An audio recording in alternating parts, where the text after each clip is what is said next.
Authorities are now calling a deadly attack in New Orleans an act of terrorism. At least 10 people are dead and at least 30 more are injured after a vehicle plowed into a crowd during New Year's celebrations early this morning.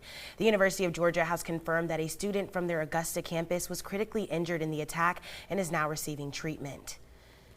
WSAV's sports director Joey Lamar is in New Orleans for the Sugar Bowl, which has now been postponed until tomorrow. Joey, what's the situation look like there?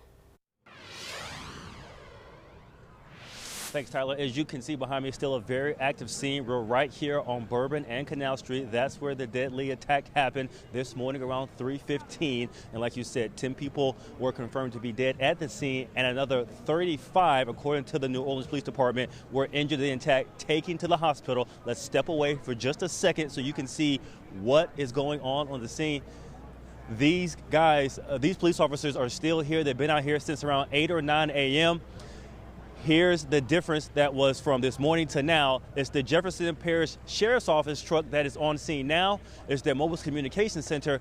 At that very location was a coroner's truck at this morning at 8 or 9 a.m. So the coroner's truck has gone, and now you see a Sheriff's Office communication center there.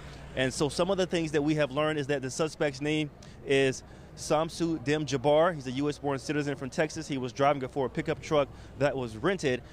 After hitting the people in the crowd, he exited the vehicle and then opened fire on law enforcement.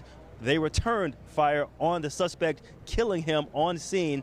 2 law enforcement officers were hurt, and they were taken to a local hospital to receive treatment. We were able to catch up with a couple of people who were on site here for New Year's Eve, some in town for the Sugar Bowl. Here's what they had to say.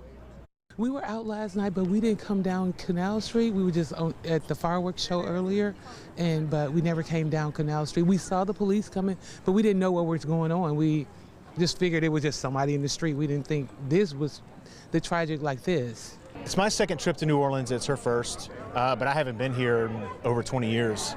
So it's my first Sugar Bowl trip. So very excited about that. But then to have this happen is really put a damper on things. How will the players feel? Like, will they be a little bit, just mentally, down a little bit from it? So I'm not sure. I'm not sure how it'll be, but I guess we'll find out.